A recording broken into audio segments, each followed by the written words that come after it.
The Berenstain Bears and the Real Easter Eggs by Stan and Jan Berenstain.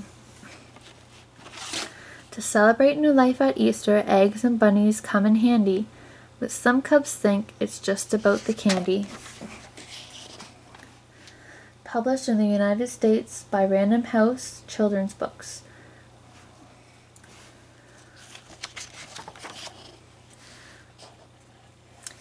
"19, 20, 21, 22, 23. How about that?" said Sister Bear. "I got 23 Valentines at school today. 7 signed with names, 8 guess who's, and 8 SWAKS. Brother smiled. He knew that there were 24 cubs in Sister's class, and Teacher Jane made every cub give every other cub a Valentine. But Sister was enjoying her Valentine so much that he didn't say anything. Besides, he'd gotten quite a few himself. "I just love holidays," said Sister. "I wish every day was a holiday. Then you could get stuff every day."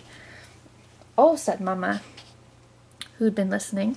"Is that all holidays mean to you, getting stuff?" "Sure," said Sister. "You get turkey, stuffing, and pumpkin pie on Thanksgiving, presents on Christmas, and Valentine's on Valentine's Day. What's wrong with that?" "What's wrong with that," said Mama, "is that holidays are about much more. Thanksgiving is about being thankful, Christmas is about goodwill and peace on earth, and Valentine's Day is about love and friendship." "What do you think about that, my dear?" asked Papa. Where did Sister go?"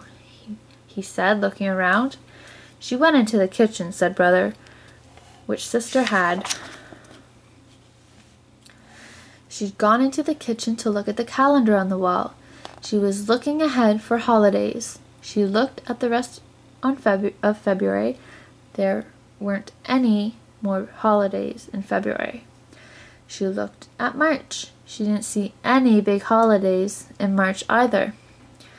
But then she looked at April, and right there in April was a really big holiday. "Easter, yum," she thought. "Coconut eggs, jelly beans, chocolate bunnies, yum and double yum." That night, Sister fell asleep while visions of jelly beans and chocolate bunnies danced in her head.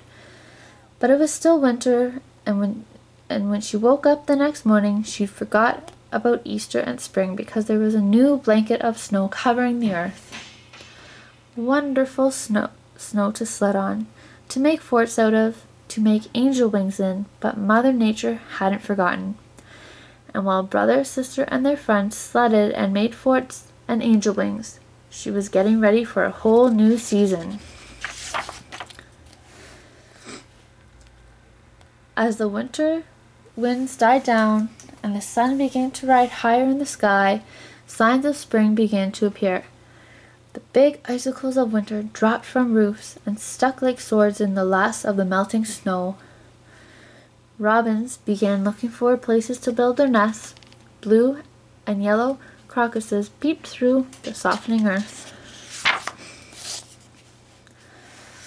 And it wasn't very long before reminders of Easter began to appear in supermarkets and on television.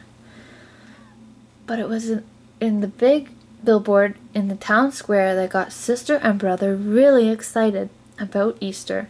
This is what it said: "Coming soon, the Giant Bear Town Easter Egg Hunt. Don't miss it. All cubs welcome. Prizes, prizes, prizes. Delicious chocolate Easter eggs, jelly beans, jelly beans, jelly beans. Gigantic chocolate bunnies. Every cub wins a prize. All prizes on display in window of the Bear Town General Store." "Look," said Brother. "It says prizes are on display in the window of the Bear Town General Store." And were they ever? There were more jelly beans than you could ever count. Sugar-trimmed, dark chocolate, coconut-filled eggs with sugar, roses, and violets on them. Life-size milk chocolate bunnies, and one chocolate bunny as big as Brother Bear himself. Happy Easter indeed! This was going to be the biggest, best, most delicious Easter ever. brother and sister were so excited they ran all the way home. Mama was in the treehouse front yard. "Sister," said brother, "you tell Mama about the big Easter egg hunt, while I go find Papa and tell him." "Mama, Mama," sputtered sister. She was so excited and out of breath that she could hardly talk. "Now, my dear," said Mama, "I know that you want to tell me something very exciting, but I'm sure it can wait until you catch your breath. Meanwhile, I've got some exciting things to show you." "But Mama," protested sister.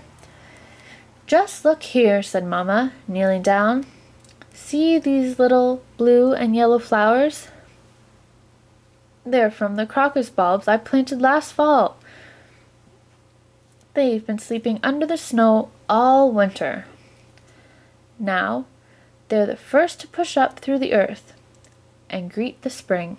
Aren't they lovely?" "Yes, Mama, they're nice," said sister. "But brother and I were just down at the town square, and guess what?" But Mama didn't quite hear her sister, because she walked across the yard and was looking closely at a scratchy-looking bush. It didn't look like much to sister. "This is for Cynthia," said Mama. "It doesn't look like much now, but come the first warm sunny day it will burst with thousands of brilliant yellow flowers. Surely you remember it from last spring, my dear." Sister did sort of, and it was pretty, but it didn't begin to compare with those sugar roses and violets on those dark chocolate Easter eggs, or those zillions of brightly colored jelly beans. That's when Papa and brother came running around the house. Papa was just as excited as brother and sister. "How about that?" cried Papa. "How about what?" said Mama. "Didn't sister tell you?" said Papa. "There's going to be a big Easter egg hunt on the town square, and you should hear the prizes. More jelly beans than you could ever count." "Papa," said brother. "All kinds of chocolate eggs," continued Papa. "Papa," repeated brother, tugging on Papa's pant legs. Yes, son?" "I forgot to tell you," said brother. "The Easter egg hunt is just for cubs." "Just for cubs," said Papa. "That's right," said brother. "Oh," said Papa, and he was more than a little disappointed. Papa was crazy about jelly beans, especially the black ones. Mama sighed. She looked at Papa and the cubs. She was a little disappointed too. The day of the Easter egg hunt dawned bright and early. Sister, brother, and dozens of their friends were on the town square waiting for Mayor Honeypot to give the signal for the hunt to begin. They had bags and baskets of every shape to gather the eggs. Brother and sister were especially well prepared. They each had a big basket, the better to carry the eggs they would find. When the mayor gave the signal, it was helter-skelter. Gather, gather. Here an egg, there an egg, everywhere an egg, egg. But brother and sister had a plan. Instead of hunting where the other cubs were, they quickly moved to the woods at the edge of the square. "Here's a red one, and a pink one, and a green one," shouted sister, as she popped the eggs into her basket. "And here's an orange one, and a yellow one, and a lavender one," cried brother as he popped them into his basket. A little while later, brother noticed that sister had become very quiet. He turned and saw her standing ever so still, looking into some bushes. "And here," said sister, in a soft, hushed voice that brother could hardly hear, "are 5 tiny blue eggs in a nest deep in the bushes." Ever so carefully and quietly, brother moved into the bushes and looked over sister's shoulder at the real Easter eggs. And together they watched as one by one each tiny blue egg cracked open and a tiny, scraggly, wet baby robin struggled to climb out.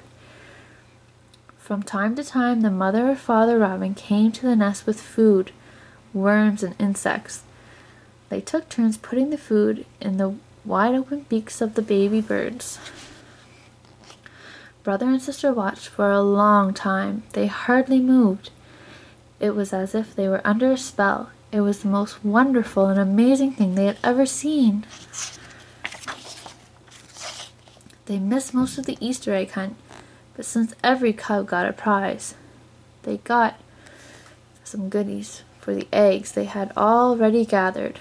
A few chocolate eggs, but mostly jelly beans, which they shared with Papa. They gave him the black ones.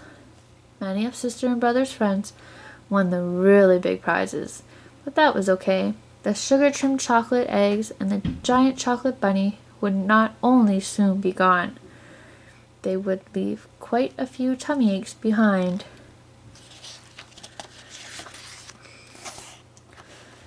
Sister and brother would never forget those baby birds, and the wonder of Easter and its message of new life would stay with them forever. The end. Don't forget to subscribe to our channel if you enjoyed the story today.